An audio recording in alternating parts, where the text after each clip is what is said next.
سلام و درود خدمت دوستان و همراهان عزیزم. امیدوارم حال دلتون عزیزان عالی باشه.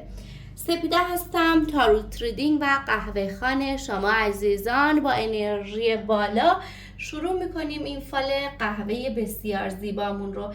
چشمانت رو ببند و انرژی این کاسه تبتی رو دریافت کن با من. چشمهات رو ببند، انرژی مثبت رو داشته باش. بسم الله الرحمن الرحیم.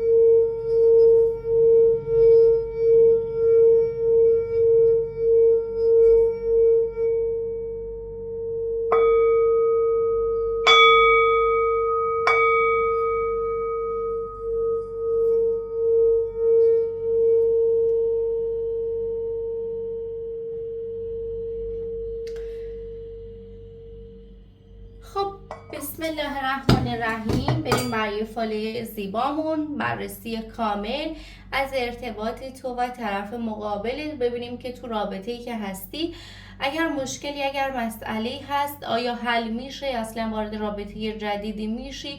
طرفت خیانت میکنه یا نه؟ اگه رابطتون قاطع، آشتی و صلح رو دارید یا نه؟ یه بررسی کامل، یه فال فول قهوه رو براتون در نظر گرفتم. با من همراه باشید، عضو کانال بشید. اگر عضو کانال نشدید با زدن دکمه سابسکرایب و مشترک شدن عضو کانال خودتون شید، چرا که کلی ویدیوی جذاب قراره برای تو عزیز دلم آماده بشه. این ویدیو رو برای دوستانت ارسال کن. حتما برام بنویس در مدار موفقیت و نور هستم. این نکته، این کلمه میتونه برای شما عزیزان معجزه بکنه. پس نکته ای رو که بهتون گفتم رو برام کامنت کنید. این باعث میشه شما انرژیتون با انرژی من همسو بشه. اسم خودت رو و اسم مادرت رو در قلبت زمزمه بکن. اسمش رو تکرار بکن، اسم یارت رو، و از خداوند بخواه که در این فال حقایقی رو برای تو رو بکنه و اون چیزایی که تو منتظرش هستی. اگه رابطتون دچار چالش هایی شده، رابطتون درست میشه نمیشه، اصلا به چه صورت رابطه پیش میره، اتفاقاتی که قراره تو مسیر زندگیت بیفته به زودی این اتفاق میفته یا نه زمانبر هستش. نیت بکن و هر سوالی رو که از قهوه داری ازش بپرس. قراره برات بررسی کاملی رو داشته باشم از مسائل زندگی تا ببینیم میتونی به چه نتیجه خیلی خوبی برسی. نیت کن در قلب، چشمانت رو ببند و بسم الله الرحمن الرحیم. اجازه میدیم قهوه شکل خودش رو کامل بده.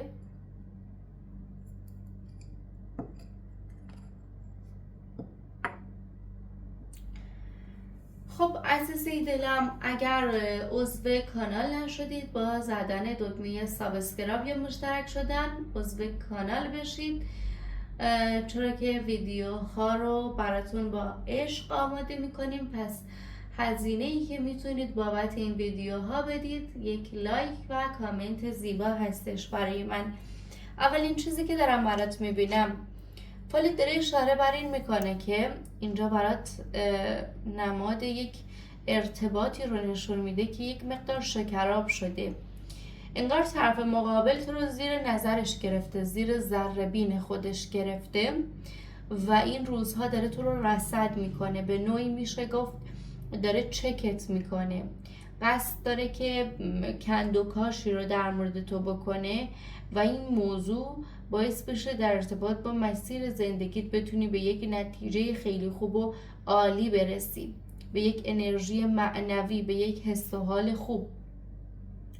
این روزها طرف مقابل تو رو داره بررسی میکنه، رصدت میکنه. این موضوع میتونه خیلی برای تو خوب و عالی باشه.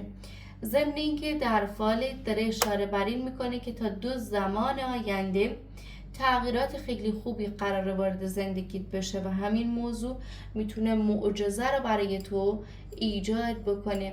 دست به دعا شدن رو داری میبینی، داری دست به دعا میشی که انگار یه مشکل یا مسئله‌ای که داری بخواد برات حل بشه. میگه انشالله مشکلی که تو مسیر زندگیت هست داره برات رفع و رجوع میشه و باعث میشه یک سری تغییر و تحولات روی مسائل زندگی رو داشته باشی. میگه اگه از یار دوری فکرش خیلی ذهنت رو درگیر کرده، میگه اون هم داره به تو فکر میکنه. این روزها حس و حال تو و طرف مقابلت دو طرف است، یعنی هم خود شما داری به شخص احساسیت فکر میکنی، هم شخص احساسیت داره به تو فکر میکنه. اینجا چیزی که دارم برات میبینم داره اشاره بر این میکنه که یک مشکلی تو رابطه برات ایجاد شده و اینجا داره اشاره بر این میکنه که انگار منتظر این هستی که یه اتفاق خیلی خوب، یه اتفاقی که بخواد رابطه رو برای شما نزدیکتر بکنه برات بیفته. میگه قطعا روی مسیر زندگیت شرایطی داره برای تو مهیا میشه که این موضوع میتونه تغییر و تحولات خیلی خوبی رو برای تو ایجاد بکنه و تو رو در مسیر زندگیت بخواد به اون هدفی که میخوای برسونه. روی مسیر زندگیت داره اشاره بر باورهای تو میکنه. میگه باورهات روی این روزها داری بیشتر و بیشتر میکنی و عملا این باورهای تو داره باعث میشه تو به اون خوشحالی بزرگی که میخوای برسی و در مسیر زندگیت بتونی به یک نتیجه ایدئال برسی. حتی چیزی که در فالت دارم برات میبینم اینجا داره اشاره به یه قلب میکنه، یه قلب دو طرفه که داره اشاره میکنه طرف مقابل بهت داره خیلی فکر میکنه. این روزها یه مقدار ذهنیتش درگیره و در مورد مسائلی به هم ریخته است. یه ملاقاتی رو قطعا خواهید داشت زیر یک سقف با هم تا 3 زمان آینده که این موضوع میتونه از جانب طرف مقابلت باشه، یارت باشه، چون از لحاظ احساسی برات قلب میبینم و دلتنگی که بین شما هست. انگار دوست داره ملاقات عاشقانه رو باهات داشته باشه، معاشقه، هماغوشی که میتونه قطعا روی مسیر زندگی برای شما عالی باشه. روی روند فالتون داره اشاره بر این میکنه که گاهی اوقات نسبت به مسائل زندگیت و موضوعات زندگیت احساس میکنی که نمیتونی به اون ثباتی که میخوای برسی، احساس میکنی در مسیر زندگیت تعادل خوبی رو نداری. میگه با صبر و صبوری داری تو مسیر زندگیت به اون هدفی که میخوای میرسی و قطعا روی مسیر زندگیت داره شرایط خیلی خوب و عالی برای تو ایجاد میشه. عملا فالت داره اشاره بر این میکنه که در راستای رابطت داره انگار یه اتفاق خیلی خوبی میفته که قطعا این اتفاق میتونه شرایط عالی رو برای شما مهیا بکنه. چه حلقه خوشگلی رو برات دارم میبینم. عزیزانی که قصد ازدواج دارن براتون حلقه افتاده، پیشنهاد ازدواج از جانب یارت برات دارم میبینم، چیزی که 100% برات. حتی صحبت رو من دارم میبینم این قسمت برات، یه صحبت بین تو و یارت که میتونه شرایط رو برای شما عالی تر بکنه. روی روند رابطتون داره اشاره بر این میکنه که یه مقدار خودت تو رابطه مسلط نیستی درست و احساس میکنی شاید طرف مقابلت واقعا به تو علاقه نداره و فقط به عنوان سرگرمی داره تو رو نگاه میکنه، میبینته. مخصوصا چیزی که دارم برای شما عزیزان دارم میبینم داره اشاره بر این میکنه که در ارتباط با مسیر زندگیتون تغییرات خوبی قراره برای شما ایجاد بشه. ببینید عزیزان اینجا داره اشاره بر این میکنه امکان اینکه یه ملاقات روشن بین شما و طرف مقابلت باشه هست. اگه احساس میکنی داره خیانت میکنه بایستی بهت بگم داری اشتباه میکنی، چون اینجا میگه این روزها دیدگاهت منفی شده به طرف مقابلت و طرف مقابلت رو داری ناراحت میکنی، جوری که یک ناراحتی، یه غم و اندوه داره برات ایجاد میشه. سعی کن از این غم و اندوه، از این کلافگی خودت رو رها کنی، چون عملا داره اشاره بر این میکنه که باورت این روزها ضعیفتر شده روی طرف مقابلت و احساس میکنی ارتباط خوب برات ایجاد نمیشه. اینجا داره یک شکلی رو به من نشون میده، شکل یک دو قطبی بودن، انگار در یک جهت یه جوری، در یه جهت یه جور دیگه. گاهی اوقات فکر میکنی توی این رابطه نمیتونی به تسلط برسی، اما گاهی اوقات احساس میکنی خب اگر تلاش بکنم شاید به نتیجه برسم. انگار این مردد بودن تو خیلی تو رو ناراحت داره میکنه. اینجا چیزی که دارم در فالتون بیشتر براتون میبینم داره اشاره بر این میکنه که یه صحبت تلفنی بین تو و طرف مقابلت خواهد بود قطعاً، که اینجا داره اشاره بر این میکنه این صحبت تلفنی از جانب تو هستش به سمت یارت. یعنی این صحبت تلفنی قطعاً میتونه شرایط عالی رو برای شما مهیا کنه. روی فالتون داره اشاره بر یک ارتباط میکنه، انگار یک درخت کوچیک رو اگر اینجا تصور کنید، انگار دوباره رابطتون داره شکل میگیره، ارتباطتون داره بهتر میشه و در زمینه رابطتون دارید در مسیر خیلی خوبی قرار میگیرید. عملاً بذارید من یه انگشت بزنم که اگر قصد بازگشت رو داره به چه صورت برمیگرده. میگه به صورت قلدرم میاد، انگار خودش رو بخواد بزرگ جلوه بده و تو رو کوچیک، رفتاری رو بکنه که تو رو ناراحت کنه اما قطعاً بخواد به سمتت برگرده.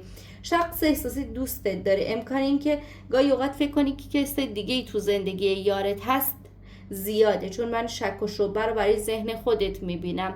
اما میگه کسی تو زندگی یارت نیست، تو زندگی شریک عاطفی شما کسی نیست.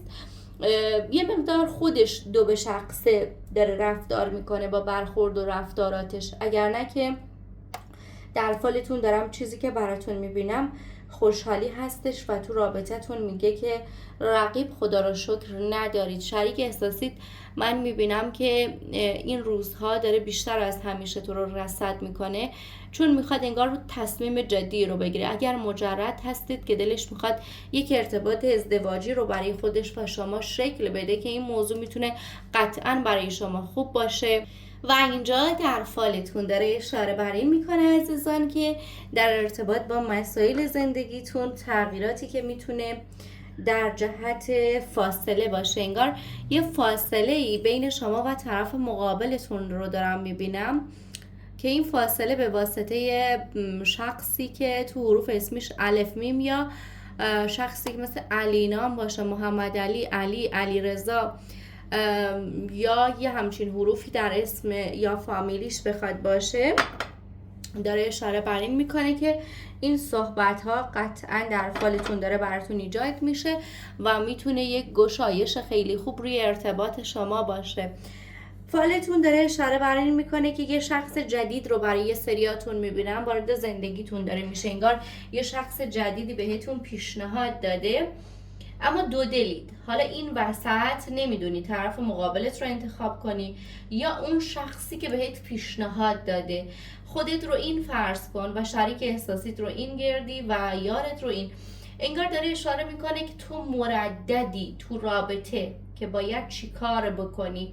یکم با سیاست باش. قطعا شخص جدیدی که داره وارد زندگیت میشه اگر بهش یک فرصتی بدی، میگه یک شانسی رو بخوای بهش بدی پشیمون نمیشی و در راستای مسیر زندگیت میتونیم به اون ثبات و اون تعادلی که میخوای روی ارتباطت برسی، چون اینجا داره اشاره بر یک موقعیت خیلی خوب میکنه و در راستای مسائل زندگیت میگه حاجت دلت داره برآورده میشه.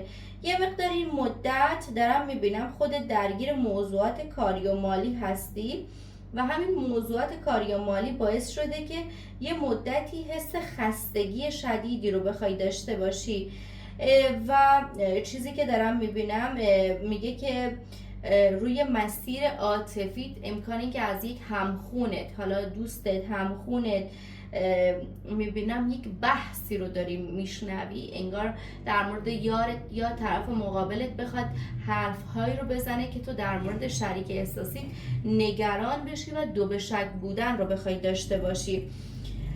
چیزی که در فالت دارم برات میبینم میگه سعی کن از آدمهای دور و برت، آدمهایی که حسادت دارن دوری بکنی، چون عملا داره اشاره بر این میکنه که آدمهای دور و برت آدمهای حسودی هستن و گاهی اوقات تو رابطه تو و طرف مقابلت دارن سنگ اندازی میکنن حالا چیزی که بیشتر دارم در فالتون براتون میبینم اشاره بر این میکنه که روی مسائل عشقیت قطعا داری یک فکری رو تو ذهنت بررسی میکنی، یه موضوعی رو داری رصد میکنی. میگه سعی کن انرژی های منفی رو تو ذهنت ایجاد نکنی، چون این انرژی های منفی داره بازتاب میشه و امکانی که در مسیر زندگیت بخوای دچار چالش هایی بشی هست. همچنین چیزی که دارم برای شما عزیزان میبینم در فالتون داره اشاره بر این میکنه که در راستای رابطتون روی مسائل احساسیتون آرامشی رو دارید قطعا به دست میارید که این موضوع میتونه شرایط خیلی خوبی رو برای شما ایجاد کنه. روی فالت اگه میگه نگران یا اگه احساس میکنی تو ارتباطت به اون تسلط خوب نمیرسی، میگه به رابطت زمان بده. یه سری از دوستان میبینم در رابطهشون بحث هایی ایجاد شده، بحث هایی که مدام طرف مقابل رو ناراحت داره میکنه و طرف مقابلتون انگار ازتون دلخور باشه. این بحث از جانب خودتون، انگار خودتون این بحث رو شروع کردید و چیزی که دارم براتون میبینم میگه گاهی اوقات حتی انگار خودتون رو مقصر این مسئله نمیدونید، انگار احساس میکنید طرف مقابل مقصره و باید اون به سمتتون قدمی رو برداره.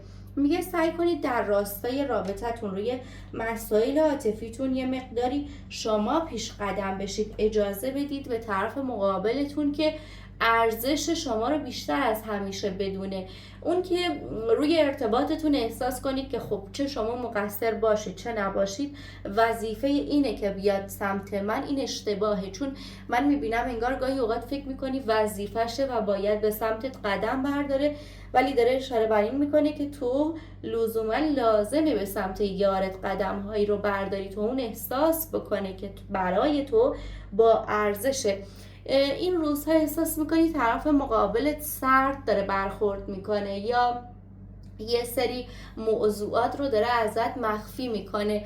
میگه این اضطراب و استرسی که تو فالت هست پوچه، چون من قطعا دارم میبینم روی رابطت اضطراب و استرسی که داره برات برطرف میشه. از لحاظ احساسی طرف مقابلت خیلی دوستت داره و من میبینم این مدتی که داره کم رنگ تر میشه از همیشه، بیشتر میشه گفت درگیر مشکلاتشه. حالا یه سری مسائل کاری رو براشون دارم میبینم، یه سری موضوعاتی که مدام ذهن ایشون رو درگیر کرده و همین موضوع نیازه که یک مدتی در راستای زندگی بتونه به اون تسلطی که میخواد برسه تا بتونه رابطه رو مجددا با شما هندل کنه. روی فالتون داره میگه از آدم‌های حسود زندگیتون دوری کنید، چون عملاً یه سری آدم‌هایی هستن که به رابطه تو و طرف مقابلت دارن حسادت میکنن و دارن باعث میشن کارشکنی بکنن تو رابطتون. میگه آگاه باش، حواست باشه. اگه میدونی آدمی هست که تو زندگیت داره به رابطت حسادت میکنه، میگه سعی کن از این آدم دوری بکنی تا در ارتباط با مسائل زندگیت محافظ رابطت بخوای باشی. هر چند چیزی که اینجا دارم برای شما عزیزان میبینم روی فالتون، اگر دقت کاملی رو داشته باشید یه رقم 100 افتاده براتون، میبینید یه عدد 100 براتون افتاده.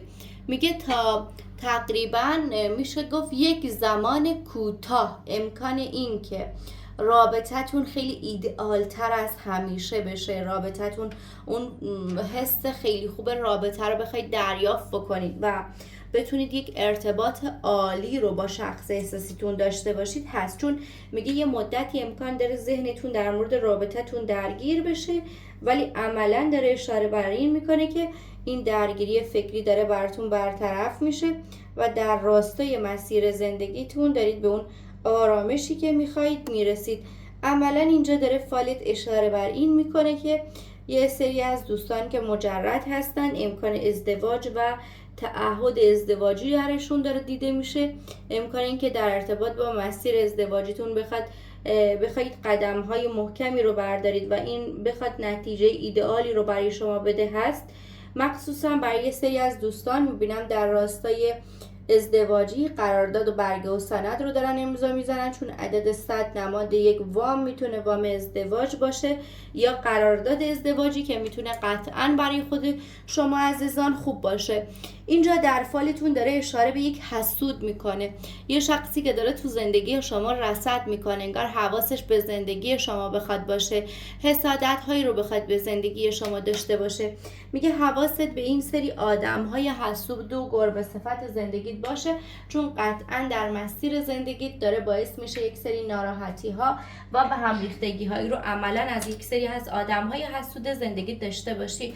روی فنجان چیزی که دارم برات میبینم میگه که امکان این که یه قدم زیبایی رو برای خودت برداری، روی کار زیبایی قدم زیبایی، و بخواد باعث این بشه که طرف مقابلت خیلی جذبت بشه، خیلی براش ایدئال تر باشی هست. یعنی عملا اشاره بر این رو داره که طرف مقابلت از لحاظ عشقی تو یه کاری رو داری میکنی، یک قدم زیبایی رو داری برای خودت برمیداری. این موضوع داره باعث میشه یارت تحت تاثیر قرار بگیره و روی مسائل زندگی بخواد جذبت بشه. فالت عملا داره اشاره بر این میکنه که طرف مقابلت داره سعی میکنه در مسیر زندگی یک هدیه رو برات بگیره، یک خوشحالی رو از جانبش داشته باشی، چون عملا داره اشاره بر این میکنه که یک خوشحالی بزرگی رو از جانب یارت داری و این موضوع میتونه قطعا برای تو خوب باشه. من اینجا دارم میبینم این که انگار یک حاجتی در قلبت هست. حالا این حاجت میتونه رسیدن به مراد دلت باشه روی ارتباطت و روابط عشقیت، که میگه قطعا داری به حاجت دلت میرسی، روی ارتباطت برات معجزه میبینم، پاپیون برات افتاده، مسیر زندگیت رو داری به خوبی طی میکنی و عملا این موضوع میتونه استارت یک میشه گفت مسیر خیلی خوب و عاشقانه برای تو باشه. دلتنگ یک شخصی هستی که از گذشتته، حالا تو رابطه هم هستی ولی یه شخصی در گذشته داره بهت فکر میکنه، گاهی اوقات داری خودت بهش فکر میکنی و احساس میکنی که با یه سری قدم ها میتونی کند و کاش کنی تو زندگیش، مثل استوری گذاشتن، بررسی کردن، رصد کردن.